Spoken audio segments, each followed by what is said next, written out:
Hello students, कैसे हैं आप लोग? आई होप आप लोगों की पढ़ाई अच्छी चल रही होगी। देखिए, आज हम लोग नेट जेआरएफ 2020 का क्वेश्चन सॉल्व करेंगे। तो चलिए आइए शुरू करते हैं।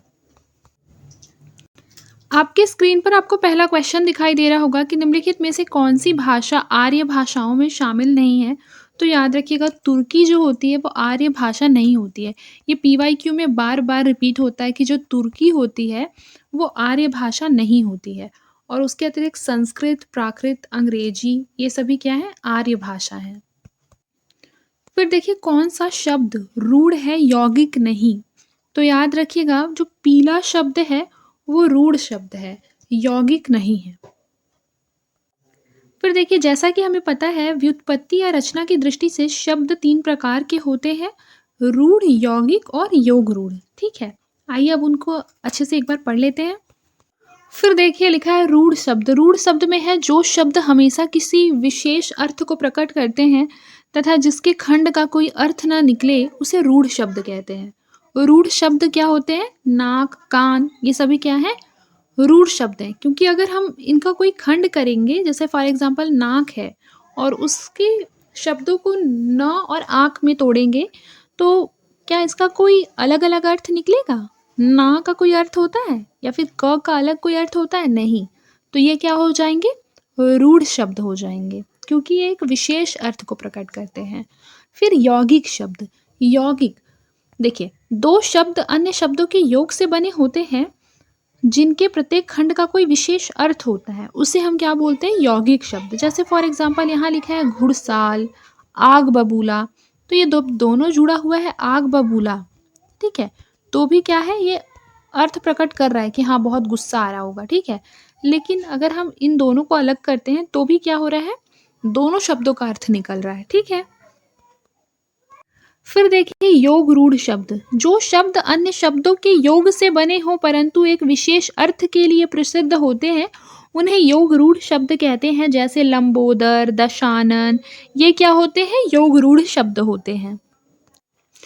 फिर अगला देखिए, निम्नलिखित में से कौन सा शब्द फारसी का है? तो याद रखिएगा, दाग जो है वो फारसी का शब्द है। देखिए, दाग फारसी भाषा का शब्द है। फारसी भाषा के अन्य शब्द हैं आराम, अफसोस, खामोश, खरगोश, खुश, आमदनी। ठीक है, याद रखिएगा। जबकि औरत जो है वो अरबी भाषा का शब्द है। औरत किसका शब्द है?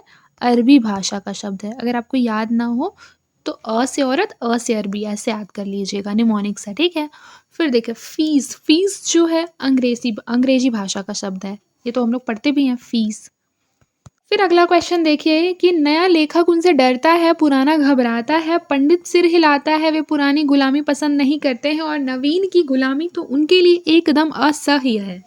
उपरोक्त कथन किस लेखक के बारे में कहा गया है? तो याद रखिए, किस लेखक ने किस लेखक के बारे में कहा है। ठीक है, तो याद रखिए, हजारी प्रसाद द्विवेदी ने आचार्य रामचंद्र शुक्ल के लिए कहा था। ठीक है, इस चीज़ को याद रखिएगा। ऑप्शन नंबर डी, ये काफ़ी फेमस स्टेटमेंट है और ये बार बार रिपीट भी होता है। फिर अगला क्वेश्चन देखिए कि रामचंद्र शुक्ल के अनुसार निम्नलिखित में से कौन सा पंच बिड़ाल में शामिल नहीं है? तो याद रखिए, अहंकार जो है वो पंच बिड़ाल में शामिल नहीं है। अहंकार, इस चीज को याद रखिएगा। ठीक है, अहंकार किस में शामिल नहीं है? पंच बिड़ाल में। अपभ्रंश प्राकृताभास हिंदी के पद्यों का सबसे पुराना पता तांत्रिक और योग मार्गी बौद्धों की सांप्रदायिक रचनाओं के भीतर विक्रम की 7वीं शताब्दी के अंतिम चरण में लगता है। ये कथन किस आलोचक का है? तो ये कथन जो है ये रामचंद्र शुक्ल का है। फिर देखिए अगला क्वेश्चन क्या है? 7-8-100 वर्षों की संचित ज्ञान राशि सामने लगी हुई थी। फिर देखिए यहाँ लिखा हुआ है, ये क्वेश्चन क्या है कि 7-8-100 वर्षों की संचित ज्ञान राशि सामने लगी हुई थी, पर ऐसी निर्दिष्ट सरणियों की उद्भावना नहीं हुई थी जिसके अनुसार सुगमता से इस प्रभुत सामग्री का वर्गीकरण होता। भिन्न भिन्न शाखाओं के हजारों कवियों की केवल एक कालक्रम से गुथी उपर्युक्त वृत्तमालाएं साहित्य के इतिहास से अध्ययन में कहाँ तक सहायता पहुंच सकती थी?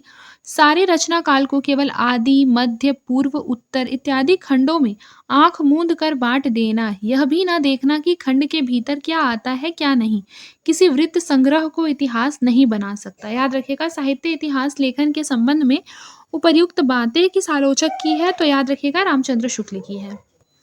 फिर अगला देखिए, ब्रज का कृष्ण संप्रदाय हिंदी साहित्य के इतिहास का काल विभाजन और नामकरण करते हुए उपर्युक्त नामकरण निम्नलिखित में से किस साहित्यकार ने सुझाया है? तो याद रखिएगा जॉर्ज ग्रियर्सन ने, ऑप्शन नंबर बी। ठीक है, इस चीज को याद रखिएगा। जॉर्ज ग्रियर्सन का एक बार काल विभाजन देख लेते हैं।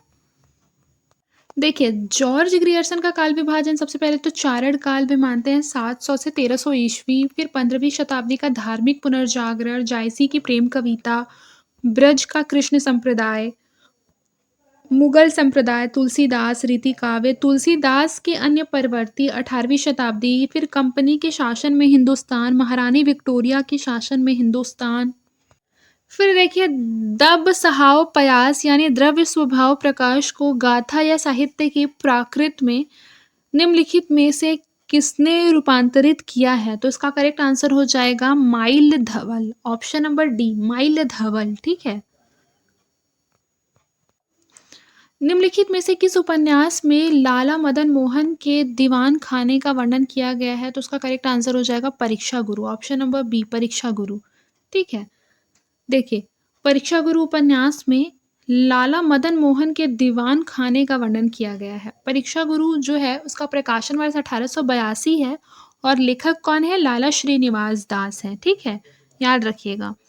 फिर उसके बाद देखिए, आचार्य रामचंद्र शुक्ल ने परीक्षा गुरु को अंग्रेजी ढंग का पहला उपन्यास माना है। फिर भाग्यवती उपन्यास के लेखक जो है श्रद्धाराम फिलौरी, नूतन ब्रह्मचारी के कौन है? बालकृष्ण भट्ट, श्यामा स्वप्न जगमोहन सिंह कृत उपन्यास है श्यामा स्वप्न। फिर देखिए, निम्नलिखित में से कौन सा नाटक उदय शंकर भट्ट का नहीं है? तो याद रखिए कि नारद की वीणा उदय शंकर भट्ट का नहीं है, और उदय शंकर भट्ट की जो नाटक है वो है मत्स्यगंधा, विश्वामित्र और राधा। ठीक है, ये याद रखिएगा।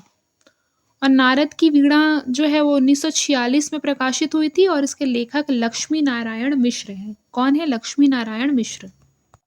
फिर देखिए, अगला क्वेश्चन क्या है, निम्नलिखित में से किस उपन्यास में बाल वयः संधि और किशोर मन के मनोवैज्ञानिक अंकन का प्रयास किया गया है? तो उसका करेक्ट आंसर होगा शेखर एक जीवनी। याद रखिए, शेखर एक जीवनी जो है जिसका प्रकाशन वर्ष 1940 से 44 है, उस उपन्यास में बाल वयः संधि और किशोर मन के मनोवैज्ञानिक अंकन का प्रयास किया गया है।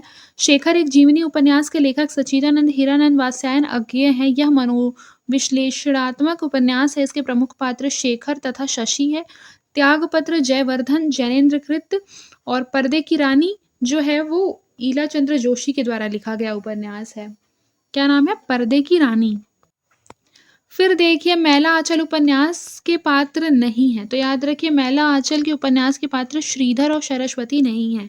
ठीक है, जबकि प्रशांत, कालीचरण, कमली, सुमृत दास, हर गौरी सिंह, मंगला देवी मैला आंचल उपन्यास के प्रमुख पात्र हैं। मैला आंचल का प्रकाशन वर्ष एक बार देख लीजिए, 1954। ठीक है, इस चीज को याद रखिएगा। और मैला आंचल किसका उपन्यास है बताइए? फणीश्वरनाथ रेणुका। ठीक है, और श्रीधर और सरस्वती पात्र जो हैं यह पथ बंधुया उपन्यास के पात्र हैं, जो कि नरेश मेहता का है। पथ बंधुया, श्रीधर और सरस्वती इसके पात्र थे। लिखा है, नई कहानी आग्रहों की कहानी नहीं है, प्रवृत्तियों की हो सकती है और उसका मूल स्रोत है जीवन का यथार्थ बोध, और इस यथार्थ को लेकर चलने वाला वह विराट मध्य और निम्न मध्य वर्ग है जो अपनी जीवन शक्ति से आज के दुर्दांत संकट को जाने अनजाने झेल रहा है। उपर्युक्त कथन किस लेखक ने नई कहानी के संदर्भ में कहा है? तो उसका करेक्ट आंसर हो जाएगा Kamleshwar, option number D, Kamleshwar. फिर अगला क्वेश्चन देखिए, शक्ति ही कवित्व बीज रूप संस्कार विशेषः अर्थात कवित्व निर्माण के बीज रूप विशिष्ट संस्कार को शक्ति कहते हैं। प्रतिभा के विषय में उक्त उद्धरण किस आचार्य का है? तो उसका करेक्ट आंसर हो जाएगा आचार्य मम्मट का है। ठीक है, फिर अगला क्वेश्चन देखिए, निम्नलिखित में से किस आचार्य ने रसों की संख्या 8 मानी है? तो याद रखिए, दंडी जो है उन्होंने रसों की संख्या 8 मानी है। याद रखिए, श्रृंगार रस, हास्य रस, करुण रस, वीर रस, भयानक, विभत्स, अद्भुत और रौद्र रस। ठीक है, याद रखिएगा।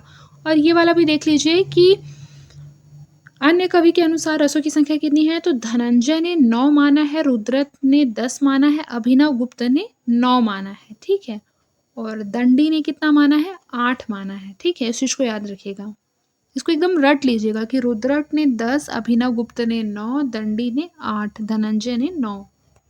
अगला क्वेश्चन है कि कौन सा स्टेटमेंट इनमें से सही है। तो देखिए, सबसे पहले तो देखिए, रिचर्ड्स जिसे संप्रेषण कहते हैं वह भारतीय काव्य शास्त्र के साधारणीकरण का ही एक रूप है, ठीक है, ये चीज सही है। देखिए, रिचर्ड्स का प्रमुख ग्रंथ है the meaning of meaning, the meaning of meaning, science and poetry, फिर है बियॉन्ड तथा इंटरप्रिटेशन इन टीचिंग। फिर देखिए, बिंबवाद का संबंध निम्नलिखित में से किस आचार्य से है, तो याद रखिए बिंबवाद का संबंध जो है एजरा पाउंड से है, ठीक है, याद रखिएगा। फिर देखिए, अगला क्वेश्चन है आदिवासी विमर्श की मूल स्थापना नहीं है, तो याद रखिए आदिवासी विमर्श की स्थापना नहीं है कौन सा, सत्ता के प्रति मोह, सत्ता के प्रति मोह आदिवासी विमर्श की मूल स्थापना नहीं है। फिर देखिए, हमारा अगला क्वेश्चन क्या है, देखिए, हमारे समाज के पुरुष के विवेकहीन जीवन का चित्र देखना हो तो विवाह के समय गुलाब सी खिली हुई स्वस्थ बालिका को 5 वर्ष बाद देख लीजिए।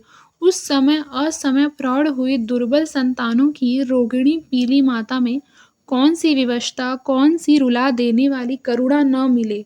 उपरोक्त कथन किस लेखिका का है, तो याद रखिएगा उपयुक्त कथन कौन सी लेखिका का है, महादेवी वर्मा का, ठीक है, इस चीज को याद रखिएगा। फिर अगला देखिए, स्त्री विमर्श की मूल स्थापना नहीं है, तो याद रखिएगा सतीत्व ही स्त्रीत्व है, यह स्त्री विमर्श की मूल स्थापना नहीं है, ठीक है, इस चीज को याद रखिएगा। और स्त्री विमर्श की मूल स्थापना इस प्रकार से, सबसे पहले स्त्री के स्वतंत्र व्यक्तित्व की स्वीकार्यता, कि स्त्री का जो स्वतंत्र व्यक्तित्व है उसको स्वीकार कर लेना। फिर है सामाजिक वर्जनाओं से मुक्ति, की सामाजिक बंधनों जैसे लगाते हैं ना कि ये काम नहीं हो सकता स्त्रियों से, वो काम नहीं हो सकता, इससे स्त्रियों को मुक्त करना, ठीक है, सामाजिक वर्जनाओं से। फिर है कि परिवार संस्था का जनतांत्रिकरण। स्त्री विमर्श उस साहित्यिक आंदोलन को कहा जाता है जिसमें स्त्री अस्मिता को केंद्र में रखकर संगठित रूप से स्त्री साहित्य की रचना की गई, ठीक है, इस चीज को याद रखिएगा। फिर एक चीज और देखिए, इसमें लिखा है मार्क्सवादी दर्शन के किस पक्ष से डॉक्टर भीमराव अंबेडकर की असहमति थी, तो इस चीज को याद रखिएगा, क्रांति में हिंसा का प्रयोग, ऑप्शन नंबर डी, क्रांति में हिंसा का प्रयोग। अगला क्वेश्चन देखिए, खड़ी बोली में इतना बड़ा काव्य अभी तक नहीं निकला है, बड़ी भारी विशेषता इस काव्य की है कि सारा संस्कृत के वर्ण वृत्तों में है, जिसमें अधिक परिमाण में रचना करना कठिन काम है। आचार्य रामचंद्र शुक्ल ने यह मत किस ग्रंथ के लिए प्रकट किया है, तो याद रखिए प्रिय प्रवास के लिए, ऑप्शन नंबर डी, प्रिय प्रवास। फिर निम्नलिखित में से कौन सी कृति मुक्ति बोध की नहीं है, तो याद रखिएगा शुद्ध कविता की खोज, ये जो कविता है ये मुक्ति बोध की नहीं है, शुद्ध कविता की खोज जो है वो रामधारी सिंह दिनकर की है, शुद्ध कविता की खोज रामधारी सिंह दिनकर। धूमिल ने रोटी और संसद कविता में कितने आदमियों का जिक्र किया है, तो याद रखिए धूमिल ने रोटी और संसद कविता में कितने आदमियों का जिक्र किया है, 3 आदमियों का। देखिए, धूमिल ने कहा है कि एक आदमी रोटी बोलता है, दूसरा खाता है, और एक तीसरा आदमी भी है जो न रोटी बोलता है न खाता है, वह सिर्फ रोटी से खेलता है। अगला क्वेश्चन देखिए कि हमारे समाज में मानवीय गुणों की पहचान बढ़ने वाली है, कुल और जाति का अहंकार विदा हो रहा है, आगे मनुष्य केवल उसी पद का अधिकारी होगा जो उसके अपने सामर्थ्य से सूचित होता है, उस पद का नहीं जो उसके माता पिता या वंश की देन है। उपरोक्त कथन किस रचना की भूमिका से उद्धृत है, तो रश्मि रथी से, याद रखिएगा। और रश्मि रथी किसकी रचना है, रामधारी सिंह दिनकर क्या द्वारा लिखा गया एक खंड काव्य है। और प्रकाशन वर्ष कब था, 1952, एकदम अच्छे से याद रखिएगा। फिर अगला क्वेश्चन देखिए कि तेरा मेरा मनुआ कैसे इक होई रे, मैं कहता हूँ आखिन देखी, तू कहता कागन की लेखी। उपर्युक्त पंक्तियों के संदर्भ में निम्नलिखित में से कौन सा मंतव्य सही नहीं है। बाह्य आडंबर की प्रतिष्ठा, ये बात बिल्कुल सही नहीं है, तो करेक्ट आंसर होगा option number B. Next question है कि आध्यात्मिक रंग के चश्मे आजकल बहुत सस्ते हो गए हैं। रामचंद्र शुक्ल ने यह टिप्पणी किस कवि के लिए किया था? तो हम सबको ये पता है, इन्होंने विद्यापति के लिए किया था, ठीक है। और विद्यापति की रचना है कीर्ति लता, कीर्ति पताका, भू परिक्रमा, पुरुष परीक्षा, दान वाक्यावली, शैव सर्वस्व सार। उसके पश्चात देखिए अगला क्वेश्चन, माता पिता के संबंध विच्छेद से प्रभावित बालक के त्रस्त जीवन की कथा पर आधारित उपन्यास है आपका बंटी। आपका बंटी उपन्यास किसका है बताइए? मनु भंडारी का है, याद रखिएगा। और अनुगूंज गीतांजलि, गीतांजलि श्री की कहानी है, इस चीज को याद रखिएगा। अनुगूंज जो है वो गीतांजलि श्री की कहानी है, ठीक है। बेघर उपन्यास की लेखिका ममता कालिया है, इस चीज को याद। एक इंच मुस्कान जो है वो राजेंद्र यादव एवं मनु भंडारी के द्वारा लिखा गया उपन्यास है। फिर अगला क्वेश्चन देखिए कि लक्ष्मी दासीन निम्नलिखित में से किस उपन्यास की पात्र है? लक्ष्मी दासीन मैला आंचल उपन्यास में थी। मैला आंचल उपन्यास का प्रकाशन वर्ष 1954 है, याद रखिएगा। और उपन्यासकार है फणीश्वर नाथ रेणु, इस चीज को भी याद रखिएगा, ठीक है। और याद रखिए मैला आंचल एक पूर्णिया जिले में मेरीगंज गांव की कथा है। इसके अन्य पात्र हैं बावन दास, बालदेव, कालीचरण, राम खिलावन, रामदास, सेवादास, रामकिरपाल सिंह, कमली, डॉक्टर, तहसीलदार, वासुदेव इत्यादि। परती परिकथा जो है 1957 में, जुलूस जो है 1965 में, कितने चौराहे 1966 में। ये सारे ही उपन्यास जो है वो फणीश्वर नाथ रेणु के हैं। गोदान उपन्यास का होरी राम अवध प्रांत के किस गांव का रहने वाला किसान था? तो इसका करेक्ट आंसर हो जाएगा बेलारी गांव का। फिर याद रखिएगा कि जो गोदान है वो 1936 में प्रकाशित हुआ था। कब? 1936 में, इस चीज को याद रखिएगा। राही मासूम रजा के उपन्यास आधा गांव में गाजीपुर जिले के गंगोली गांव के सैयद मुसलमानों की कथा है, आधा गांव में। राग दरबारी श्रीलाल शुक्ल के द्वारा लिखा गया है और ये शिवपालगंज की जिंदगी का यथार्थ है। ये पूछा भी जाता है कई बार PYQs में, आपने देखा होगा कि राग दरबारी में कौन से स्थान या कौन से सिटी के बारे में बताया गया है? तो याद रखिएगा शिवपालगंज के बारे में। फिर अगला देखिए राग दरबारी उपन्यास के पात्र कौन हैं? तो याद रखिए मास्टर मोतीराम और बाबू रामाधीन, ऑप्शन नंबर बी। अगला क्वेश्चन है प्रथम विश्व युद्ध की पृष्ठभूमि पर रचित कहानी कौन सा है? उसने कहा था कहानी जो है उसमें प्रथम विश्व युद्ध की पृष्ठभूमि का वर्णन किया गया है। और याद रखिएगा इसका जो प्रकाशन वर्ष 1915 है और किसके द्वारा लिखा गया है? काफी फेमस है, याद रखिएगा। किसके द्वारा लिखा गया है बताइए? चंद्रधर शर्मा गुलेरी के द्वारा, बिल्कुल सही। और इनके अन्य कहानियां हैं बुद्धू का कांटा, सुखमय जीवन। और याद रखिए कि पूछा जाए कि उसने कहा था कि विधा क्या है? तो याद रखिए ये कहानी है, ना कि उपन्यास, ठीक है। बहुत लोग कंफ्यूज हो जाते हैं। और ये फ्लैशबैक पद्धति में लिखा गया है, ठीक है, इस चीज को याद रखिएगा। और उसने कहा था कहानी सरस्वती पत्रिका में छापी गई थी। फिर अगला क्वेश्चन देखिए मानव प्रवृत्तियों एवं मनोविकारों को पात्र के रूप में उपस्थित कर नाटकीय द्वंद्व की सृष्टि करने वाला जयशंकर प्रसाद का कौन सा नाटक है? तो ऑप्शन नंबर बी कामना, इस चीज को याद रखिएगा। कामना जो है वो 1927 में लिखा गया है, ठीक है, याद रखिएगा। फिर देखिए इतिहास के गड़े मुर्दे उखाड़ने का काम इस युग के साहित्य में वांछनीय नहीं है। अपने किस नाटक की भूमिका में लक्ष्मी नारायण मिश्र ने जयशंकर प्रसाद के ऐतिहासिक सांस्कृतिक नाटकों की प्रतिक्रिया में यह बात कही है? तो उसका करेक्ट आंसर हो जाएगा ऑप्शन नंबर ए सन्यासी। सन्यासी उपन्यास जो है याद रखिएगा किसका है बताइए? सन्यासी किसका है? लक्ष्मी नारायण मिश्र का। फिर देखिए एक बात बताइए, सन्यासी का जो प्रकाशन वर्ष है कब है? 1930, ये भी याद रखिएगा। अगला क्वेश्चन देखिए कि नारी का आकर्षण पुरुष को पुरुष बनाता है तो उसका आकर्षण उसे गौतम बुद्ध बना देता है, यह किस नाटक का अंग है? तो याद रखिएगा ये लहरों के राजहंस। और लहरों के राजहंस किसके द्वारा लिखा गया है बताइए? मोहन राकेश के द्वारा लिखा गया है, ठीक है। और ये भी पूछा जा सकता है कि लहरों के राजहंस का आधार रचना क्या है? तो याद रखिएगा सौंदरानंद, ठीक है। आषाढ़ का एक दिन मोहन राकेश का ही नाटक है जो कि 1958 में लिखा गया था। ध्रुव स्वामिनी जो है और स्कंदगुप्त ये जयशंकर प्रसाद जी का है, जिसमें कि स्कंदगुप्त जो है वो 1928 में लिखा गया था। ध्रुव स्वामिनी जो है वो 1933 में लिखा गया था। ठीक है, इस चीज को याद रखिएगा, एग्जाम में पूछता है। फिर अगला क्वेश्चन देखिए, अभिजात्य वर्गीय परिवार की कठोर अनुशासनबद्धता के जुल्म और विद्रोह तथा मशीनी जिंदगी से मुक्ति का चित्रण निम्नलिखित में से किस नाटक की विषय वस्तु है? तो इस चीज को याद रखिए, अंजो दीदी, ऑप्शन नंबर सी। क्या भूलूं क्या याद करूं हरिवंश राय बच्चन की आत्मकथा श्रृंखला का कौन सा भाग है? तो इसका करेक्ट आंसर हो जाएगा पहला भाग है। देखिए, सबसे पहले ये बात, तो हरिवंश राय बच्चन की जो आत्मकथा है उसके कितने भाग है ये भी पूछा जा सकता है। तो याद रखिए 4 भाग हैं, और चारों भाग को एक बार देख लीजिए। पहला भाग प्रकाशित हुआ था 1969 में, और उसका क्या नाम है, क्या भूलूं क्या याद करूं। और दूसरा है 1970 में, नीड़ का निर्माण। फिर तृतीय 1978 में, बसेरे से दूर। चतुर्थ 1985 ईस्वी, 10 द्वार से सोपान तक। फिर अगला क्वेश्चन देखिए, मुक्ति बोध की आत्मकथा कृति के लेखक कौन है? तो उसका करेक्ट आंसर हो जाएगा Vishnu Chandra Sharma, option number A, Vishnu Chandra Sharma. Hansraj Rahbar की जीवनी विधा योद्धा सन्यासी विवेकानंद है। फिर अगला क्वेश्चन देखिए कि निम्नलिखित में से कौन सी बातें केशव दास के बारे में रामचंद्र शुक्ल के द्वारा कही गई थी? तो याद रखिए, केशव दास के बारे में रामचंद्र शुक्ल ने कहा कि केशव को कभी हृदय नहीं मिला था।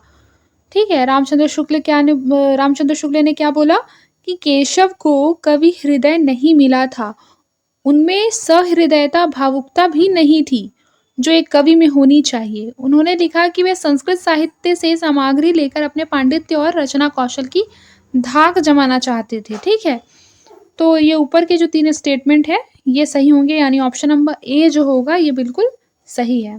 अगला क्वेश्चन देखिए, संविधान के अनुच्छेद 343 के बारे में लिखा है कि संघ की राजभाषा के बारे में निम्नलिखित में से कौन से प्रावधान किए गए थे? तो याद रखिए, आर्टिकल नंबर 343 में क्या बोला गया? बोला गया कि संघ की राजभाषा हिंदी होगी और जो लिपि होगी वो देवनागरी होगी। शासकीय प्रयोजनों के लिए भारतीय अंकों का अंतर्राष्ट्रीय रूप मान्य होगा। ए और बी जो है वो ये बिल्कुल सही है। ठीक है, याद रखिएगा। फिर देखिए अगला क्या क्वेश्चन है। अगला क्वेश्चन है कि हरि कृष्ण प्रेमी के नाटकों के मुख्य स्वर क्या है? तो याद रखिए, हरि कृष्ण प्रेमी के नाटकों के मुख्य स्वर क्या क्या है? सबसे पहले तो प्रखर राष्ट्रीय चेतना युक्त ऐतिहासिकता है, और सांप्रदायिक सौहार्द की मूल्य चेतना, यानी ऑप्शन नंबर बी इसका करेक्ट आंसर होगा।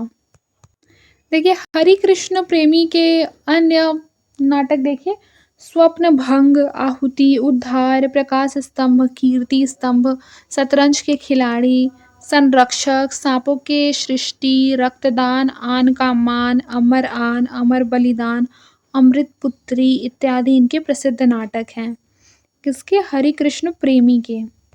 फिर अगला क्वेश्चन देखिए कि विश्वविद्यालय परिसर के जीवन पर आधारित उपन्यास कौन कौन से हैं? तो याद रखिएगा, परिशिष्ट एवं चक्रव्यूह जो है उसमें विश्वविद्यालय परिसर के विषय में उस जीवन के बारे में बताया गया है। ठीक है, याद रखिएगा। परिशिष्ट उपन्यास जो है वो प्रकाशन वर्ष का क्या है? 1984, याद रखिएगा। ठीक है, आइए एक बार सॉल्यूशन पढ़ लेते हैं। सबसे पहले लिखा हुआ है परिशिष्ट उपन्यास जो है उसमें तकनीकी शिक्षा संस्थानों में हरिजन विरोधी वातावरण का चित्रण है। यह गिरिराज किशोर का उपन्यास है और अपने अपने चेहरे 1994 प्रभा खेतान का उपन्यास है, जिसमें अपनी जमीन तलाशती हुई स्त्री रमा की कहानी है। जबकि धूप की छाही रंग 1970 गिरीश अस्थाना का उपन्यास है, जिसमें द्वितीय विश्व युद्ध और दफ्तर की जिंदगी का बड़े पैमाने पर वर्णन किया गया है। फिर अगला क्वेश्चन है कि निम्नलिखित में से राम भक्ति शाखा के कवि कौन है? बताइए, राम भक्ति शाखा के कवि इसमें से कौन है? तो याद रखिएगा, नाभा दास को अगर हटा दें, ठीक है, नाभा दास को अगर एलिमिनेट कर दे तो करेक्ट आंसर होगा ऑप्शन नंबर डी। नाभा दास जो है, सॉरी, स्वामी हरिदास को यहाँ से एलिमिनेट करना है। स्वामी हरिदास जो है वो कृष्ण भक्ति शाखा के है ना। तो एक बार देखिए, अगर हम स्वामी हरिदास को हटा दें तो हमारा 3 ऑप्शन एलिमिनेट हो जाएगा। करेक्ट आंसर आएगा ऑप्शन नंबर ए, याद रखिएगा। स्वामी अग्रदास, नाभादास और हृदय राम, ये क्या है? तीनों राम भक्ति शाखा के कवि हैं। फिर अगला क्वेश्चन देखिए कि निम्नलिखित में से स्त्री विमर्श पर आधारित उपन्यास कौन सा है? तो याद रखिएगा, कौन सा है बताइए? ऑप्शन नंबर सी, एक जमीन अपनी और एक चिथड़ा सुख। ठीक है, इस चीज को याद रखिएगा। देखिए दिए गए विकल्पों में चित्रा मुद्गल का उपन्यास एक जमीन अपनी और सुरेंद्र वर्मा का मुझे चांद चाहिए स्त्री विमर्श पर आधारित उपन्यास है। समय सरगम कृष्णा सोबती का एक चिथड़ा सुख निर्मल वर्मा का उपन्यास है। याद रखिएगा। सबसे पहले चित्रा मुद्गल का उपन्यास देखिए, आवा, गिली गड्डू, पोस्ट बॉक्स नंबर 203, नाला सुपारा, सुरेंद्र वर्मा का अंधेरे से परे, दो मुर्दों के लिए गुलदस्ता और मुझे चांद चाहिए, ये सुरेंद्र वर्मा का। कृष्णा सोबती का है मित्रों मरजानी, जिंदगी नामा, दिलो दानिश, सूरजमुखी अंधेरे के। नेक्स्ट क्वेश्चन है कि निम्नलिखित में से कौन सा दंत्य वर्ण है। तो याद रखिए दंत्य वर्ण कौन कौन सा है। द दंत्य वर्ण है और ध जो है वो भी दंत्य वर्ण है, यानी ऑप्शन नंबर डी जो हो जाएगा ये इसका करेक्ट आंसर होगा। देखिए द, ध, त, थ, न, ये जो है ये दंत्य वर्ण है, इस चीज को याद रखिएगा। एक बार यहाँ पर देख लीजिए, सबसे पहले कंठ, कंठ वर्ण कौन कौन से हैं, क से लेकर यहाँ तक। ठीक है, फिर उसके बाद देखिए तालव्य, तालव्य वर्ण कौन कौन से हैं, च से लेकर य तक। फिर उसके बाद मूर्धन्य, मूर्धन्य मैंने आपको लास्ट क्लास में बताया था, ट ठ ड ढ न, ये जो होता है ये मूर्धा से निकलने वाली ध्वनि है। दंत्य त थ द, ये ऊपर मैंने आपको बताया। ओष्ठ है, ओठों से निकलने वाली ध्वनि कौन कौन सी है, प फ ब भ म। जैसे आपने बोला तो आपके लिप्स क्या हो रहे हैं, यूज हो रहे हैं, टच हो रहे हैं। देखिए प फ ब भ म, तो ये ओष्ठ ध्वनि होती है। ठीक है, इस तरीके से आप इसको देख लेंगे। फिर लिखा है कि गिरिराज किशोर द्वारा रचित उपन्यास कौन कौन से हैं। तो याद रखिए जुगलबंदी, जुगलबंदी जो है वो गिरिराज किशोर के द्वारा लिखा गया है। लोग, लोग भी किसके द्वारा लिखा गया है बताइए, गिरिराज किशोर के द्वारा लिखा गया उपन्यास है। ठीक है, याद रखिएगा। इस तरीके से यदि देखा जाए करेक्ट आंसर होगा ऑप्शन नंबर बी। फिर आइए देखिए अगला क्वेश्चन क्या है, निर्मल वर्मा की कहानियों की दुनिया है, तो बताइए कौन कौन सा है इसमें से। देखिए सबसे पहले हताश और आत्मपरक नायकों की, फिर है अकेलेपन और अलगाव की। ठीक है, इस तरीके से ऑप्शन नंबर बी जो हो जाएगा ये इसका करेक्ट आंसर होगा। फिर देखिए अगला क्वेश्चन क्या है, रस के संबंध में क्या कहा गया है। तो याद रखिए रस के संबंध में कहा गया है कि जो रस है उसको अलौकिक आनंद कहा गया है। तो ये बात बिल्कुल सही है, रस को क्या कहा गया है, अलौकिक आनंद। अलौकिक मतलब इस पूरे जगत से परे जो होता है उसको बोलते हैं ना अलौकिक, और इस जगत का होता है तो उसको बोलते हैं लौकिक। तो रस को अलौकिक आनंद बोला गया, इस जगत से परे वाला आनंद। ठीक है, और रस को अलौकिक आनंद लाक्षणिक अर्थ में कहा गया, ये भी बात सही है, यानी ऑप्शन नंबर ए इसका करेक्ट आंसर है। देखिए फिर अगला क्वेश्चन क्या है, निम्नलिखित में से रामविलास शर्मा की पुस्तकें कौन सी है। तो याद रखिए रामविलास शर्मा की पुस्तकें हैं प्रेमचंद उनका युग, और दूसरा हो जाएगा हमारा परंपरा का मूल्यांकन। बी और सी बिल्कुल सही है, ऑप्शन नंबर ए इसका बिल्कुल करेक्ट आंसर हो जाएगा। फिर देखिए अगला क्वेश्चन क्या है, निम्नलिखित में से दिनकर काव्य की विशेषताएं कौन कौन सी है। तो सबसे पहले याद रखिए जातिवादी व्यवस्था का विरोध किया गया है। दिनकर ने अपने काव्य में किसका विरोध किया है, जातिवादी व्यवस्था का विरोध किया है। और दूसरा युद्ध का तात्विक चिंतन और शोषण का विरोध किया गया है। इस तरीके से इसका करेक्ट आंसर होगा ऑप्शन नंबर बी। फिर अगला क्वेश्चन देखिए, निम्नलिखित में से माखनलाल चतुर्वेदी की रचना कौन कौन सी है। तो याद रखिए कि हिम किरीटिनी और विष्णु प्रिया, सॉरी हिम किरीटिनी और हिम तरंगिणी, ये दोनों जो है वो माखनलाल चतुर्वेदी की रचना है। इस चीज को याद रखिएगा, यानी कि ऑप्शन नंबर सी इसका करेक्ट आंसर है। देखिए सबसे पहले हिम किरीटिनी लिखा गया है हमारा 1943 में प्रकाशित हुआ था। हिम तरंगिणी जो है वो 1949 में, जबकि विष्णु प्रिया मैथिली शरण गुप्त के द्वारा लिखा गया है, और स्वर्ण धुली सुमित्रा नंदन पंत के द्वारा लिखा गया है। बहुत इंपॉर्टेंट है, ये चारों रचनाएं याद होनी चाहिए किसकी है। ठीक है, फिर देखिए अगला क्वेश्चन क्या है, निम्नलिखित में से कौन सी आज्ञेय के काव्य हैं। तो इस चीज को याद रखिए, आज्ञेय के काव्य कौन कौन से हैं। तो भग्नदूत आज्ञेय का है, याद रखिए, और चिंता जो है आज्ञेय का है, यानी ऑप्शन नंबर बी जो हो जाएगा ये हमारा करेक्ट आंसर होगा। देखिए यहाँ लिखा है ना, आत्मा की आंखें आत्महत्या के विरुद्ध, ये रघुवीर सहाय का काव्य है। जयशंकर प्रसाद की कविताएं कौन कौन सी हैं बताइए। देखिए, जयशंकर प्रसाद की कविताएं हैं मधुप गुनगुनाकर कह जाता कौन कहानी यह अपनी, मेरी आंखों की पुतली में तू बनकर प्राण समा जा रे। ये दोनों जो है ये जयशंकर प्रसाद जी की कविताएं हैं। झूठा सच उपन्यास के पात्र कौन है? तो याद रखिए, झूठा सच उपन्यास के पात्र है तारा एवं जयदेव। ठीक है, याद रखिएगा। फिर अगला क्वेश्चन देखिए, जगदीश चंद्र माथुर के द्वारा रचित उपन्यास कौन सा है? तो याद रखिएगा, धरती धन न अपना। ये जगदीश चंद्र माथुर का उपन्यास है। उसके अतिरिक्त देखिए, मुट्ठी भर कांकर, ये भी जगदीश चंद्र माथुर का है। ठीक है, यानी ऑप्शन नंबर जो हो जाएगा A and D, option number B जो है इसका करेक्ट आंसर है। ठीक है, सबसे पहले देखिए, धरती धन न अपना, ये 1972 में प्रकाशित हुई थी। कब? 1972 में। उसके अतिरिक्त मुट्ठी भर कांकर, ये 1976 में। कब? 1976, 1972, 1976, याद रखिएगा। ठीक है,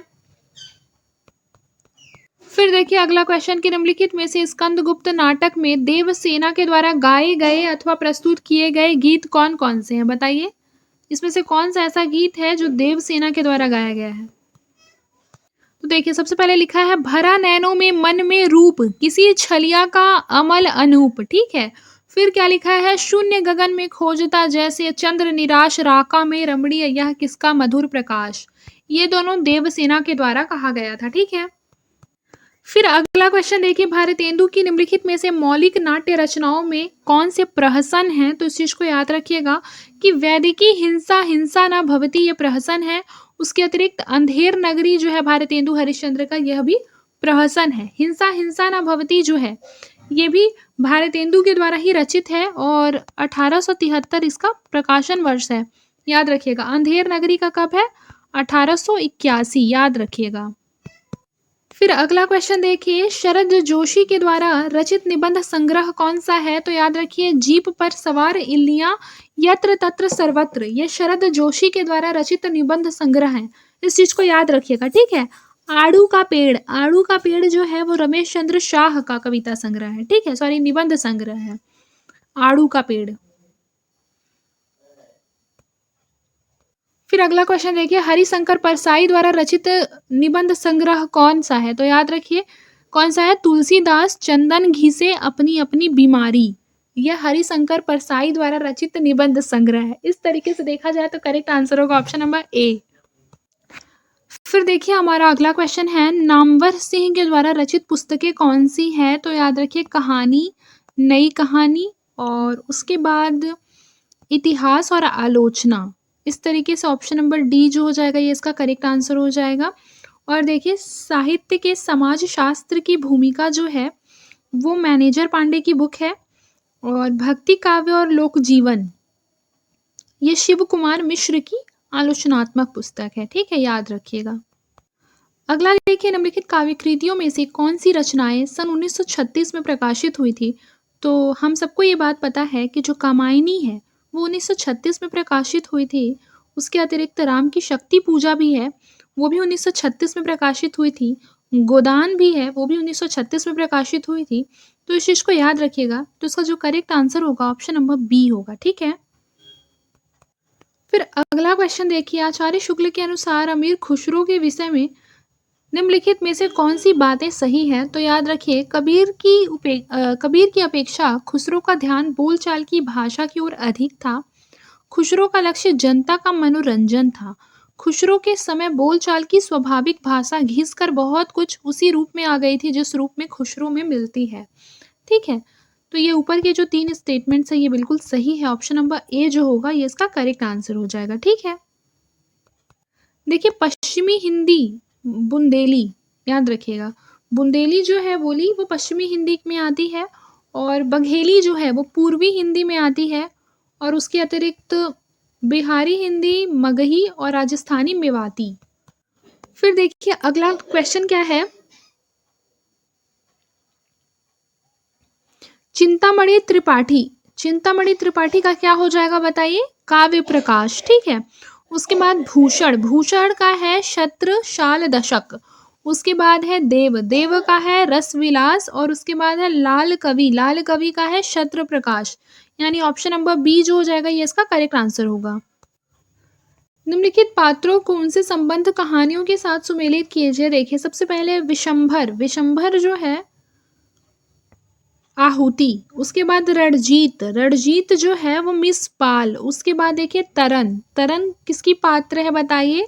तरन माया दर्पण की पात्र है। नवल किशोर, नवल किशोर जो है वो दुलाई वाली की पात्र है। यानी कि ऑप्शन नंबर बी जो हो जाएगा इसका करेक्ट आंसर हो जाएगा। मैंने शायद कुछ गलत कर दिया है, 1 मिनट। नहीं, मैंने बिल्कुल सही किया है। यानी कि ऑप्शन नंबर डी जो हो जाएगा ये इसका करेक्ट आंसर हो जाएगा। ठीक है, मैंने नवल किशोर को दुलाई वाली से मैच किया था। सबसे पहली बात तो यही है कि दुलाई वाली हमारा पढ़ा हुआ है। ठीक है, तो अगर नवल किशोर को दुलाई वाली से मैच कर लेंगे तो हमारा ऑप्शन नंबर डी तो आंसर आ जाएगा। ये तीनों तो एलिमिनेट हो जाएगा। फिर अगला क्वेश्चन देखिए, निबंध संग्रहों को लेखकों से मैच करना है। आइए देखते हैं। आस्था और सौंदर्य, आस्था और सौंदर्य रामविलास शर्मा का है। अनुसंधान और आलोचना नगेंद्र का है। उसके पश्चात आचरण की सभ्यता, आचरण की सभ्यता अध्यापक पूर्ण सिंह का है। उसके पश्चात देखिए, उसके पश्चात क्या बचा? वाद विवाद संवाद, ये नामवर सिंह का है। ये एक बार पीवाईक्यू में पूछा जा चुका है। वाद विवाद संवाद जो है वो किसकी रचना है? तो याद रखिएगा नामवर सिंह की रचना है। यानी कि ऑप्शन नंबर ए जो होगा ये इसका करेक्ट आंसर होगा। फिर एक बार देखिए अगला क्वेश्चन क्या है, कवियों को कविता संग्रहों से मैच करना है। सबसे पहले है रघुवीर सहाय, रघुवीर सहाय का है आत्महत्या के विरुद्ध केदारनाथ सिंह, केदारनाथ सिंह का हो जाएगा जमीन पक रही है। कुंवर नारायण का आत्मजयी सर्वेश्वर दयाल सक्सेना, इनका है काठ की घंटियां। यानी कि ऑप्शन नंबर डी जो होगा ये इसका करेक्ट आंसर हो जाएगा। फिर देखिए अगला क्वेश्चन क्या है, आनंद कादम्बिनी, आनंद कादम्बिनी का हो जाएगा प्रेम घन। उसके पश्चात देखिए समालोचक, समालोचक जो हो जाएगा वो हो जाएगा चंद्रधर शर्मा गुलेरी। उसके पश्चात भारतेंदु, भारतेंदु का है राधा चरण गोस्वामी। उसके पश्चात है सार सुधा निधि, सार सुधा निधि का हो जाएगा सदानंद मिश्र। यानी कि ऑप्शन नंबर सी जो हो जाएगा ये इसका करेक्ट आंसर है। फिर देखिए पात्रों को उनके उपन्यासों से सुमेलित करना है। सबसे पहले क्या लिखा हुआ है, महंत रामदास, महंत रामदास किस चीज के पात्र हैं?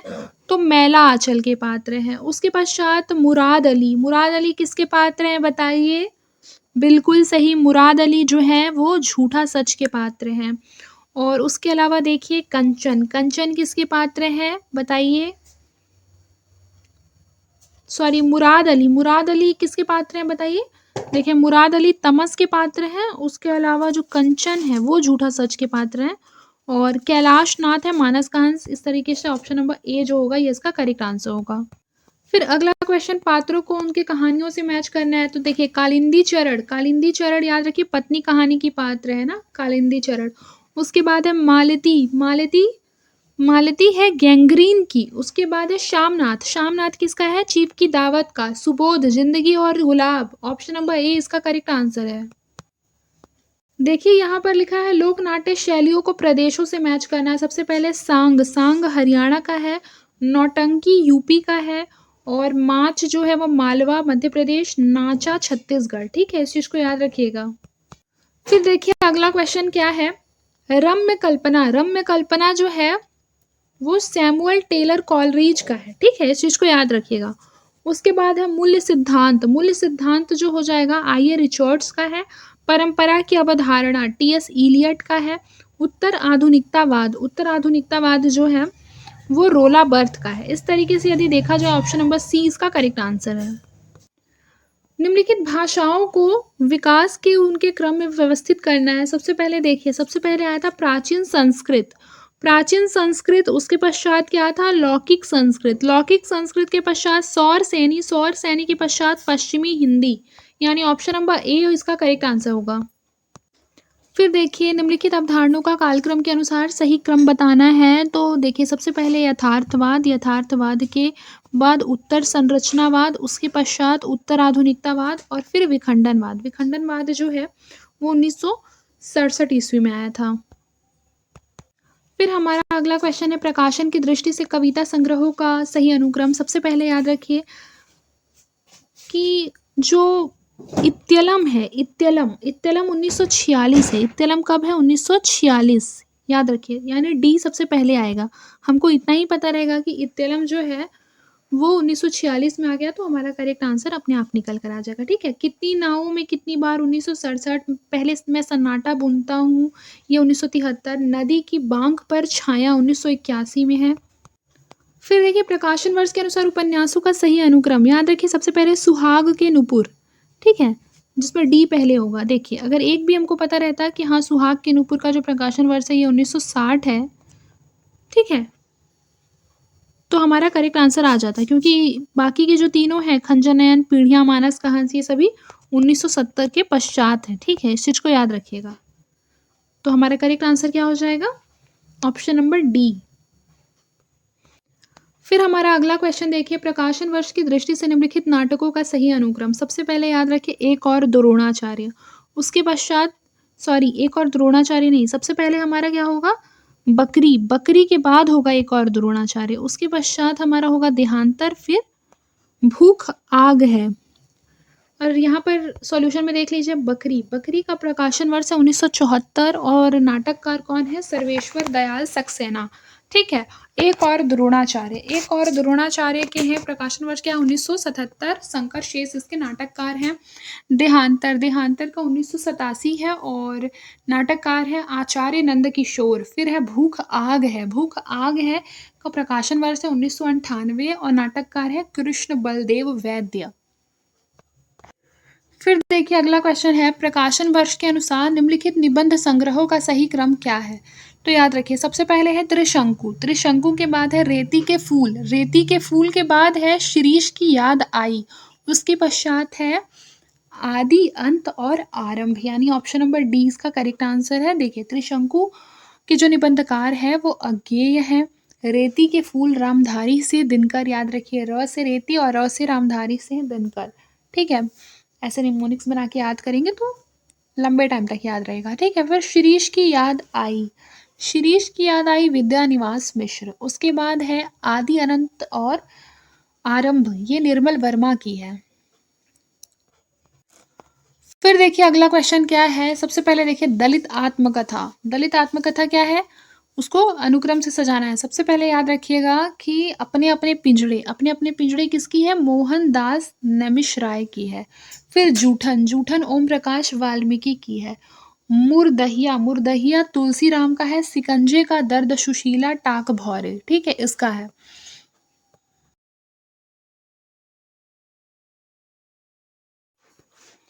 एक बार मेरे साथ इसको एक बार रिवाइज कर लीजिए। देखिए दलित आत्मकथा है अपने अपने पिंजड़े, जिसका प्रकाशन वर्ष 1995 है और लेखक इसके मोहनदास नैमिष है। फिर दलित आत्मकथा है जूठन, जूठन का प्रकाशन वर्ष है 1997, ओम प्रकाश वाल्मीकि इसके लेखक हैं। फिर मुरदहिया, मुरदहिया 2010 इसका प्रकाशन वर्ष है और लेखक कौन है? तुलसी राम। फिर है सिकंजे का दर्द, सिकंजे का दर्द 2011 ईस्वी प्रकाशन वर्ष है। सुशीला टाक भौरे जो है ये इसके लेखक हैं। फिर एक बार देखिए मार्क्सवादी समीक्षक रचनाएं के बारे में दिया हुआ है। सबसे पहले रांगेय राघव की प्रगतिशील साहित्य के मानदंड, ये प्रकाशन वर्ष 1954। उसके बाद है मुक्ति बोध की कामायनी एक पुनर्विचार 1961। फिर उसके बाद है शिव कुमार मिश्र, शिव कुमार मिश्र मार्क्सवादी साहित्य चिंतन, इतिहास तथा सिद्धांत, ठीक है, 1973। उसके पश्चात है रामविलास शर्मा, रामविलास शर्मा भारतेंदु युग और हिंदी भाषा की विकास परंपरा, ये कब प्रकाशन वर्ष क्या है इसका? 1975। फिर जन्म के आधार पर इसमें क्रम व्यवस्थित करना है तो उसका करेक्ट आंसर हो जाएगा ऑप्शन नंबर डी, पहले बिहारी, फिर मतीराम, फिर जसवंत सिंह, फिर देव।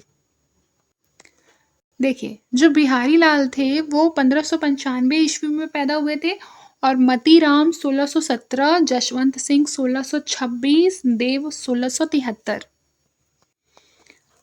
फिर अगला क्वेश्चन देखिए, लिखा हुआ है कि संचारी भावों के उन्मोष के द्वारा सहृदय सामाजिक में रस निष्पन्न होता है, तो ये बात गलत है। फिर लिखा है भारत के रस सूत्र के व्याख्याकारों ने इसी तथ्य को अलग अलग तर्कों से पुष्ट किया है।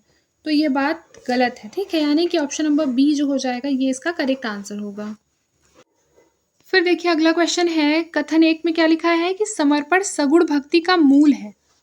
देखिए यदि हम किसी को आराध्य मानते हैं तो हमारे मन में उसके लिए एक समर्पण होता है, ठीक है, जो कि सगुण भक्ति का एक आधार है। क्योंकि सगुण भक्ति क्या कहता है, सगुण भक्ति जो है वो ईश्वर को एक साकार रूप में देखता है और निर्गुण भक्ति में ईश्वर का कोई रूप नहीं होता, ठीक है, इस चीज़ को याद रखिएगा। तो जो कथन 1 है वो बिल्कुल सही है। और कथन दूसरे में क्या है कि भक्ति आंदोलन एकमात्र अद्वैतवाद से प्रभावित रहा है। तो ये बात बिल्कुल गलत है, ठीक है। क्यों? क्योंकि भक्ति आंदोलन में एकमात्र अद्वैतवाद रहेगा, उसके अतिरिक्त और कुछ भी नहीं। तो ये तो क्वेश्चन मार्क है, तो यानी कि ये हमारा गलत है। इस तरीके से ऑप्शन नंबर सी जो होगा ये इसका करेक्ट आंसर होगा, जिसमें कि कथन 1 गलत है और कथन दूसरा क्या है, सॉरी, कथन 1 सही है और दूसरा जो है वो गलत है। फिर देखिए दोनों कथन को एक बार पढ़ लेते हैं। क्या लिखा हुआ है कि शास्त्रीय विधानों में लोकात्मकता का स्पष्ट झुकाव होता है, तो ये सही है। इसलिए अभिनय के धार्मिक स्वभाव के अनुकूल लोक धर्मी और नाट्य धर्मी भेदों का शास्त्रीय विधान हुआ है, ये भी बिल्कुल सही है। यानी कि जो इसका करेक्ट आंसर हो जाएगा ये हमारा क्या होगा बताइए, ये क्या होगा, ऑप्शन नंबर ए, यानी कि दोनों ही क्या है, सही है। आज के लिए बस इतना ही। मिलते हैं नेक्स्ट क्लास में, तब तक के लिए अपना ख्याल रखें और मन लगाकर पढ़ाई करते रहें।